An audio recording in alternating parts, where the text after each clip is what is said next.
Yes, thank you very much for giving me the opportunity to basically go with you through two press releases we are launching today. But before we come to these press releases, I'd like to take the opportunity to talk a little bit about NXP and explicitly NXP in automotive and what kind of challenges we are seeing these days and what kind of opportunities we do see in this very exciting space.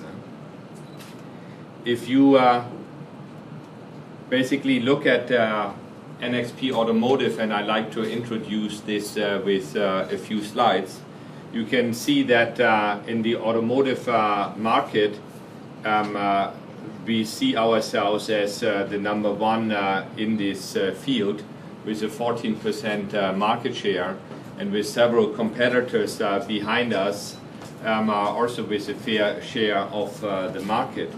However, you know, in this market, in this market, we clearly position ourselves in a way that we, based on a strong technical foundation we are having, we combine basically our system know-how and application know-how towards a real true leadership in various applications. So we are not per se positioning ourselves as an IC provider. We more try to provide complete solutions fitting to certain applications, and we have been very successful with this over the last years and have a clear number one position in several very important areas. And one of our announcements today, so the announcements about intensifying the cooperation with Harman, is very much related to our number one position we have in the infotainment space.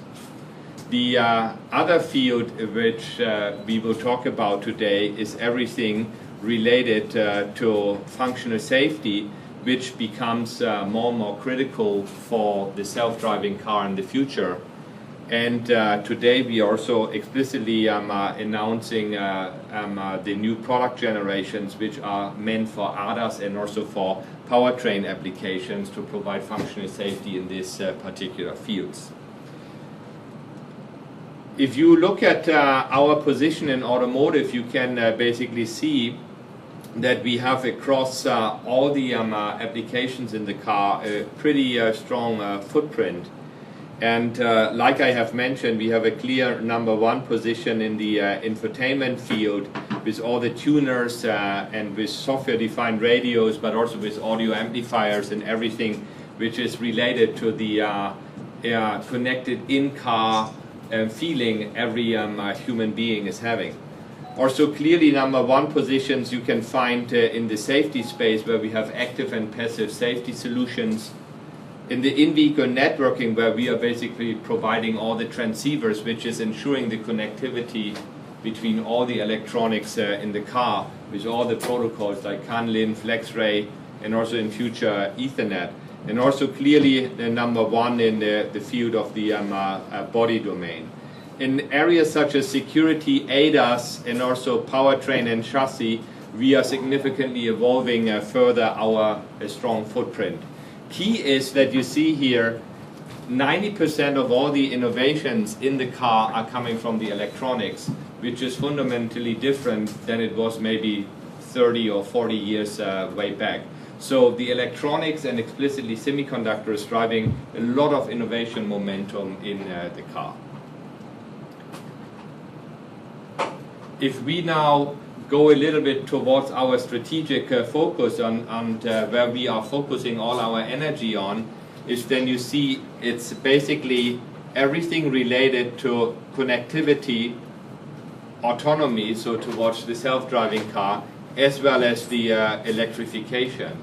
And connectivity is basically everything how the car is connected to the outside world, how cars are connected to cars, or how cars are connected to the cloud, and but also how the user is connected to the car, and how basically portable devices such as smartphones or other applications are somehow connected to the car, and how also the driver or passengers in the car enjoy the media, audio or the video content they are used to enjoy also when they are in their living rooms. The part of autonomy is everything where it goes towards the self-driving car, and which is of course also a very well-known trend at the moment in the industry.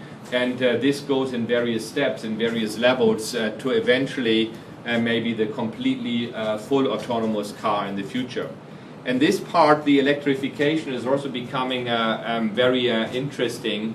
So you see also a further digitalization of the car in general, and also the powertrain converting into electrical powertrains, so that you have basically the hybrid or full electric vehicles.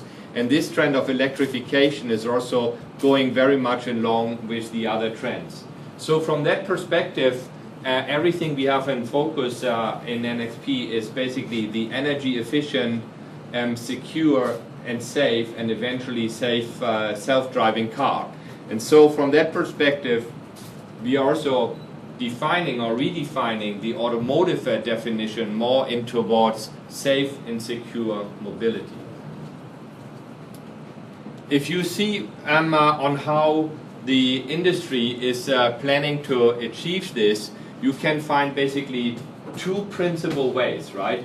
Because it's a very changing environment, and if you look at the traditional car makers, and this is here this step, they basically do more an evolutionary approach. They go basically from generation to generation. They go step by step towards the future, maybe safe and secure mobility target. So towards the eventually probably self-driving car of the future. And they basically go in steps, in platforms, and make experiences in their approach, while there is also players in the market, and they are getting more and more into the market, such as the Nvidias or the Intels, or maybe the Googles, or other companies who are coming more from the consumer world and not so much per se the traditional automotive makers. They try to leapfrog and want to go right away the big step towards the full digitized car of the future. And there are two different approaches, and therefore there are also completely different players we are talking to. While in the past we have been always working as a semiconductor vendor, typically with the tier ones, we now these days talk way more with the entire ecosystem. We talk to software players, we talk to the car OEMs directly, we basically talk to completely different ecosystem in this environment, because we basically, from an NXP standpoint, we need to support both steps. We need to support this revolution, but also we need to support the evolutionary step. And this is basically why also our business environment is completely changing and is getting very, very vibrant. How does the car in the future look like? And I like to go with you through some basic technologies on how we see this car is evolving. Some people call the car basically that this is a brain on four wheels. I believe this is not too wrong. However, everybody who has been working in automotive knows this must be more, right? So the robustness, the reliability, the safety, and also the security aspects in the car are also way more important and of completely different nature than what you find maybe in a server, in a computer, or in any other consumer application. So you need to combine the traditional expertise of automotive with this revolutionary expertise of high-end compute power and high-end functionality and high-end processing capabilities, which is needed to make the car basically eventually one day a self-driving robot. And whenever you look at such a car of the future, we are basically per se try to separate the electronics in the car in three different sections. There will be a lot of technology which is sensing the environment, so the outside world. There's a lot of processing power which is basically doing the thinking of all the information the car is gathering. And then there will be smart actuators who do based on the decisions the car is doing, there will be smart reactions. So in a very simple way, if a radar sensor is identifying an object on the road, the sensor is capturing the information. The processor is basically identifying maybe the obstacle should not be there on the road, and is creating a reaction which is resulting then in an actuation, so maybe the car is just simply stopping or braking. And this mentality of sensing, thinking and acting you will find back in all the technologies in the car. So if you look at that, you need to also look furthermore into another dimension, and I like to introduce to you the 5 domains or the 5 vehicle domains which we are having always in our mind when we consider the architecture and the technology in the car. And there are 3 domains which are very well known in the traditional car as well. So there's everything related to the powertrain, right? So that makes the car drive, where every time the energy will be transferred into something which is moving. So the powertrain and the vehicle dynamics. A lot of electronics are also being used for making you feel comfortable when you are in the car. So everything which is related to body and comfort. So this is maybe the climate control, this is basically the seat adjustment, these are the door locks, and everything in this part is also very well known in the traditional car. And this domain here we call driver experience. This is where all the electronics are inside for making the driver enjoy basically the infotainment system, the audio, the video, and all kind of social media they anyhow enjoy. These 2 domains are more emerging, and they are getting newer. So this is everything related to the connectivity, which I have said, on how the car is connected or how portable devices are connected to the car and to the driver. And then the other one, we call it driver replacement. These are all the electronics which are basically enabling the self-driving car in future. And if you now combine the 2 elements I have mentioned before, so if you are taking the sense, think and act, plus you find the 5 domains, we basically have established an architecture of all the technologies which you will find in such a future car. And by the way, everything which is underpinned here in bigger colors, these are all product solutions Nxp is offering. And this also gives you a feeling that for such a car of the future, all the electronic content to a huge range, almost everything, is already covered in our portfolio. And this is why we do see ourselves in a pretty strong position in helping the industry to make eventually such a self-driving car of the future a reality. You can see here again the connectivity domain, where you have all the sensors which are connecting the car and or connecting portable devices and or the consumer with the car. Then you always have the processing inside, and then you can also find the actuation. Here again you can find, for instance, something like a radar is sensing an obstacle, then the processor is processing something, and then at the end, you know, in the vehicle dynamics domain, the braking is basically actuated. And this is very important for our way of thinking, that you look at this fully digitized architecture of a car in future. Furthermore, and this is also an interesting thought from my perspective, such a highly digitized system environment is having super high system requirements, and they are also totally different from my perspective than the system functionalities of a high-end computer, of a high-end server, right? Some are the same, but some are again completely different. So let's go through this a little bit.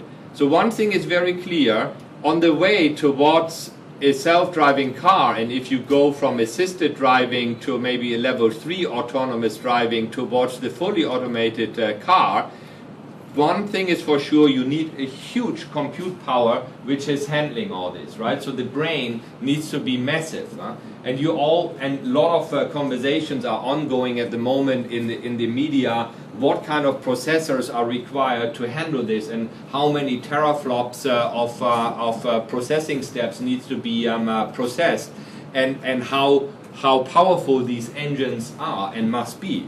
But that is only one element. In the moment this high compute power moves into the car, there's a drastic increase of power, and this power efficiency needs to be also managed. If you basically have a high engine here, you cannot have a water-cooled system in the car, right, to cool your computer down. So this is very interesting. The entire components need to become super efficient and effective.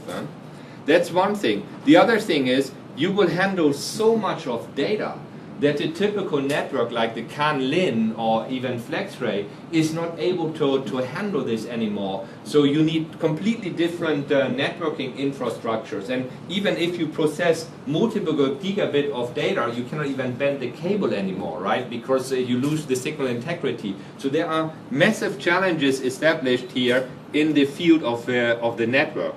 You can also imagine that this environment need to handle the latencies very well. So if an obstacle is identified on the road, the processor cannot process for a few seconds and then come with a reaction. So it needs to be immediately, it needs to react even faster than the human brain needs to do. And therefore you need to manage very well the priorities of information. So what is important and what is not important, right? So controlling the latencies will be a challenge.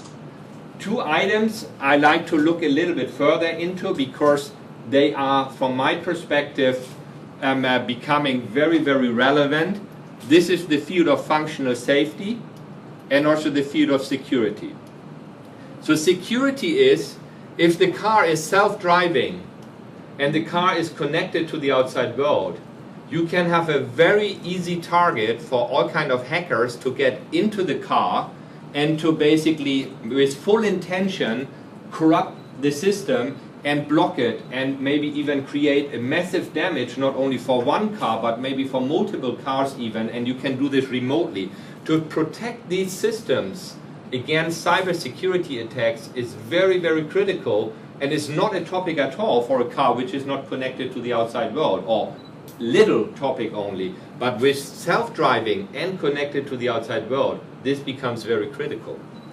This part, functional safety, is also becoming very important. Functional safety basically means that we must establish systems where you can rely on the functionality of the systems. And every system is having the risk of malfunctions or of failures, right? You all know this. Something can break or something can go wrong.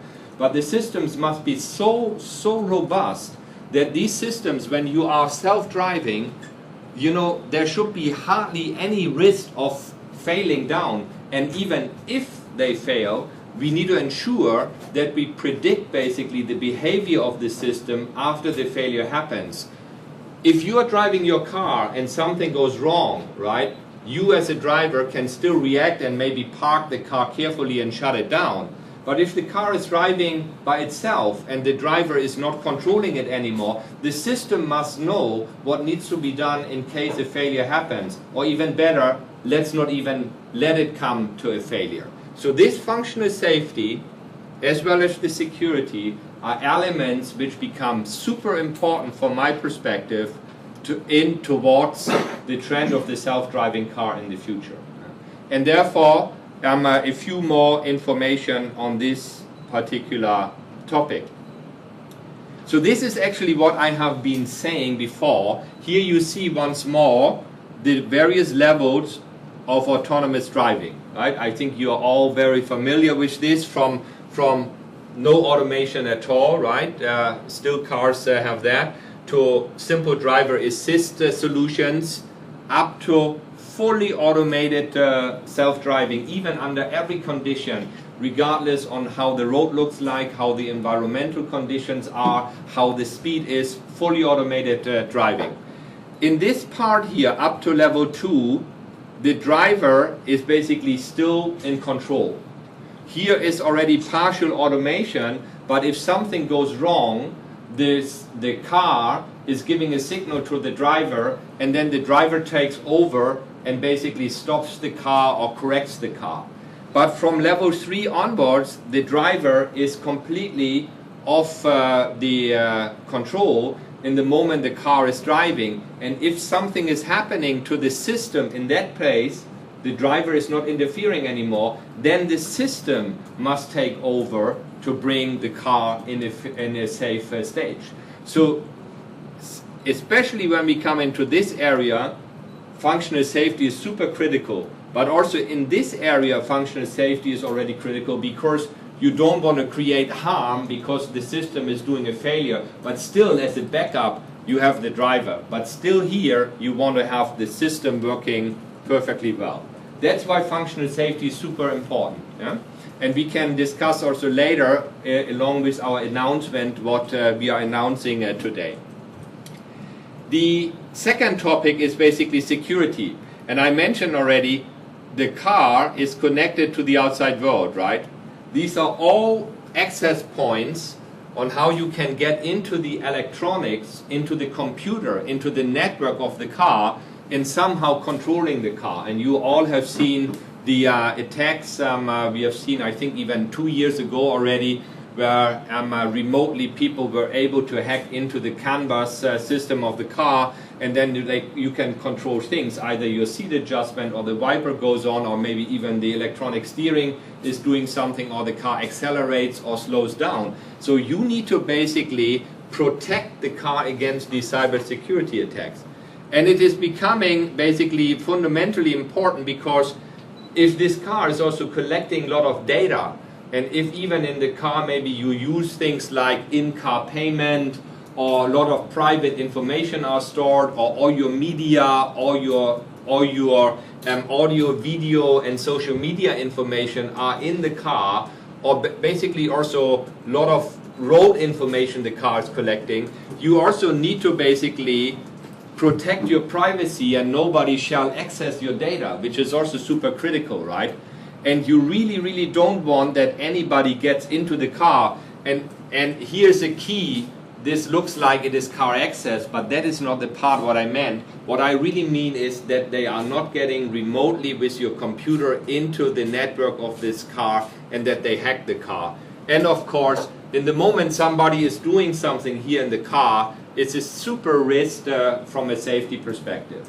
Different than functional safety. Functional safety is unintentionally. Something happens. There's an environment, an influence, something happens, the system is breaking down. This cybersecurity is an intentional hack, where somebody really wants to get inside, and you need to prevent and protect it.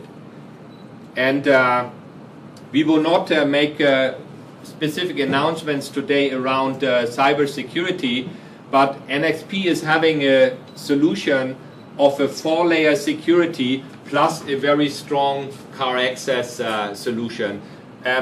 That is a little bit different. That is not a cybersecurity solution, but it still also protects the car from, let's say, intentional attacks. But what is very important are the 4 levels of cybersecurity. And you need to keep in mind, if you want to protect the car, it is not enough that you try to basically protect the car from unauthorized access. Take your house into account. If you have your house and you want to protect your house, so one thing you have is you have probably a strong lock at your front door, right? And that everybody probably does, but this is not enough. You know, the thieves, they can bypass, they can go through the window, right? Or they can even break the door, and then they are inside. So you need to have multiple layers of security. So what you probably also have is you have separate rooms in your house, right? And you partitioning your house. And if you have your jewelry, or maybe your wine, or your money, or something of value, you put probably in a special room, right? In a safe, or you separate it from the rest of the house, and then you put another door in front of that particular room.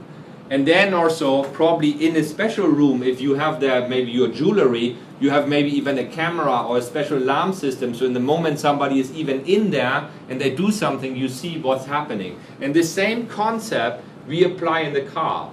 And the first important thing is, that's the first layer is, every external interface the car is having, we strongly recommend that you put a secure element, a really hardware secure element in combination to these interfaces, so that in the moment somebody wants to get in, they are blocked.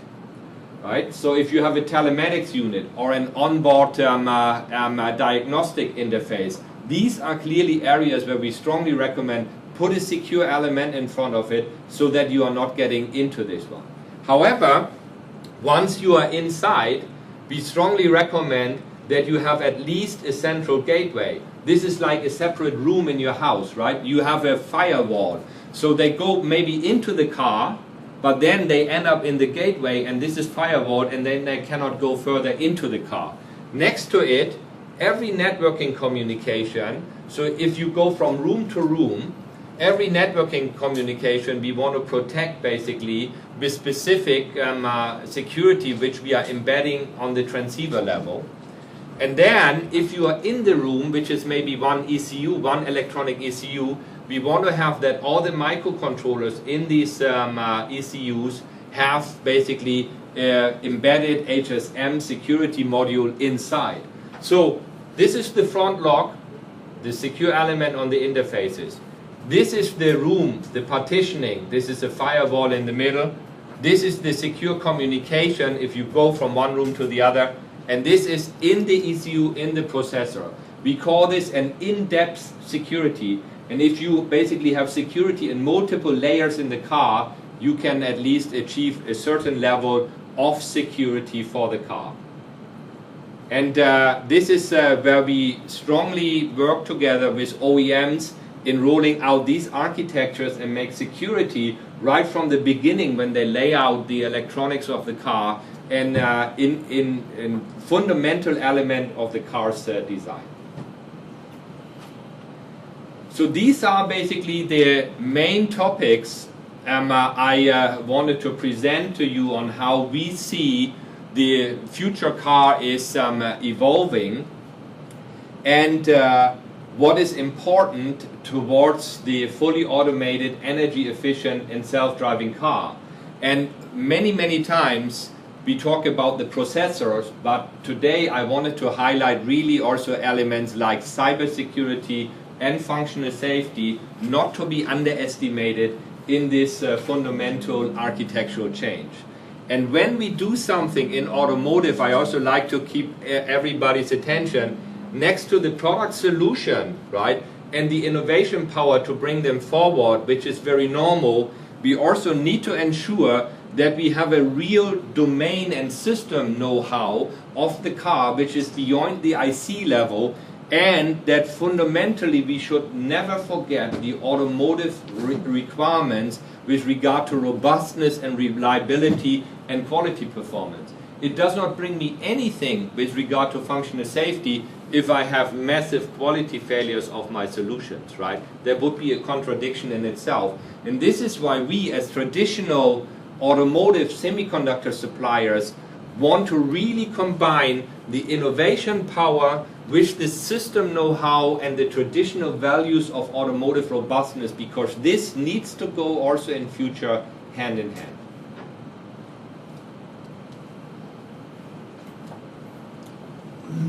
On the news for today, I think you have seen the press release. We are basically announcing two things which are a fundamental element going forward. And let me also put this a bit into perspective. One part we are announcing is around our cooperation with Harman. Harman is a long-standing partner of NXP. I think we go 15 years back from those days when Harman Becker was out there. Then it was called Harman, and these days it is a fully owned subsidiary of Samsung.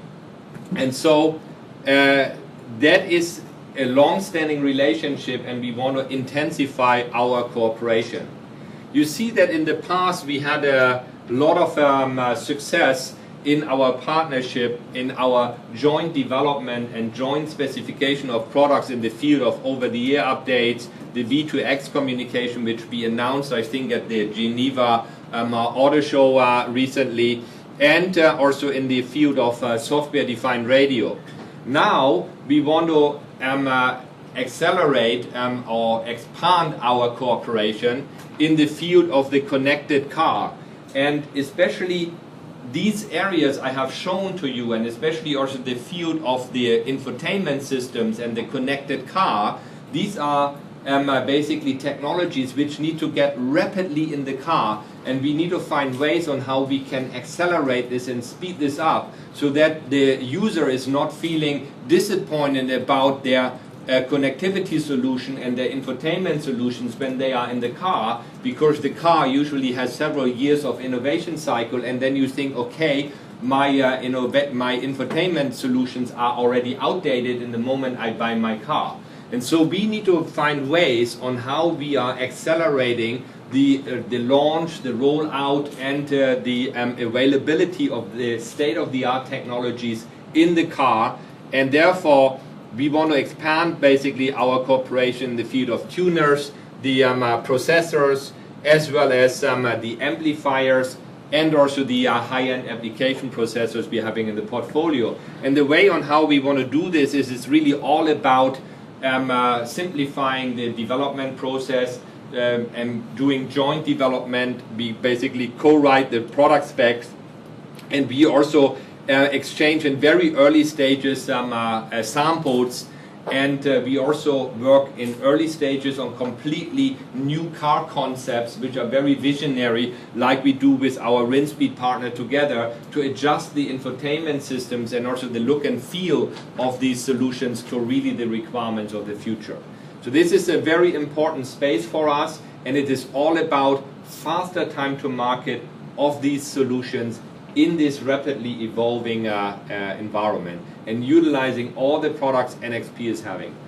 And this is for us a very important element, and I hope this is creating also the right excitement in the market.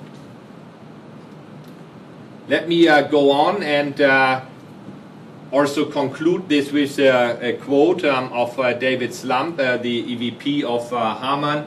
I think you can read it here. But it is really that everything I have been saying to make this energy efficient self-driving car a reality, and also commercializing these future cars, requires faster and stronger cooperation of the business partners.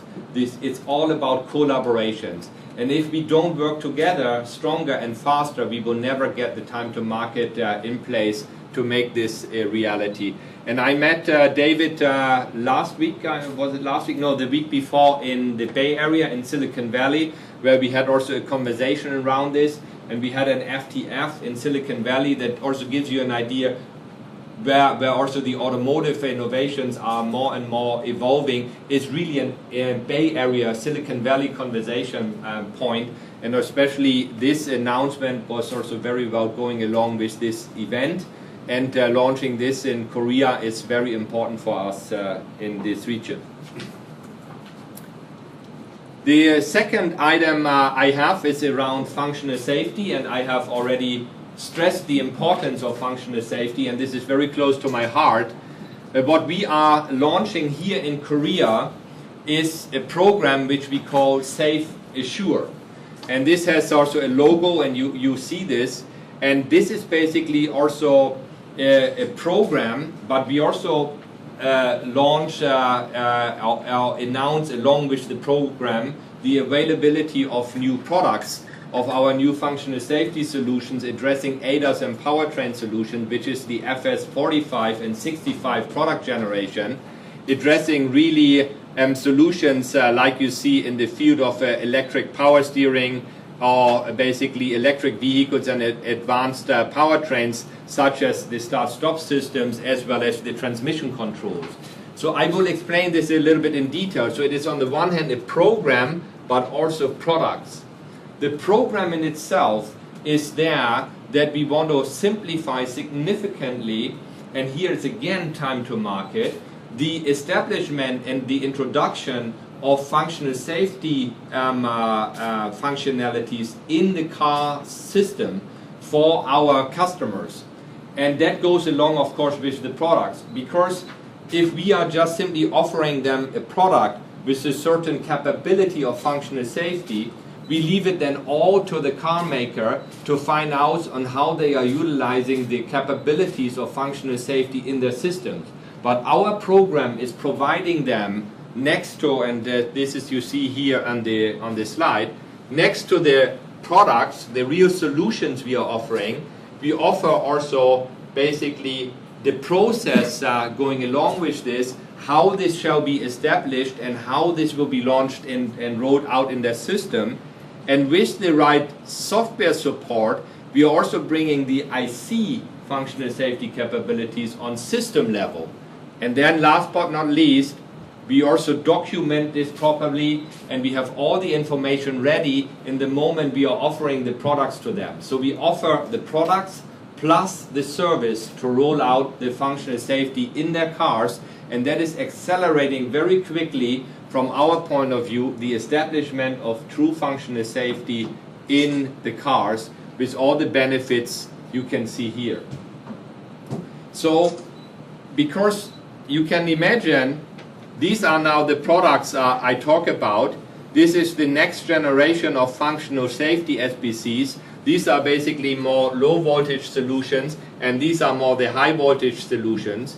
The functional safety is always a combination of a transceiver, which is basically doing a network communication, and some power management, either an LDO or maybe a switch mode power supply. And they are companionships to microcontrollers. They ensure the connectivity of the microcontroller and the power management of the microcontroller. And these products are basically the next generation to support explicitly all kind of power management and safety standards. But the most important thing is they have a so-called fail-silent functional safety capability. Fail-safe is the easiest stage of functional safety. That basically means if a system breaks down, there is a warning signal created, something is wrong, right? An alarm. But then, you know, nothing else is happening other than an alarm. Fail-silent means that automatically the system moves into a safe stage. Either it is switching off and is not doing any harm and any further damage, or it basically recovers and does something which is also a safe stage and it's not doing any harm, but there is a real predicted behavior of the system after the failure happens. So there is more than just a warning something is wrong. No, the system fails safe or fails silent. So this is already the second level of functional safety being implemented here in these products.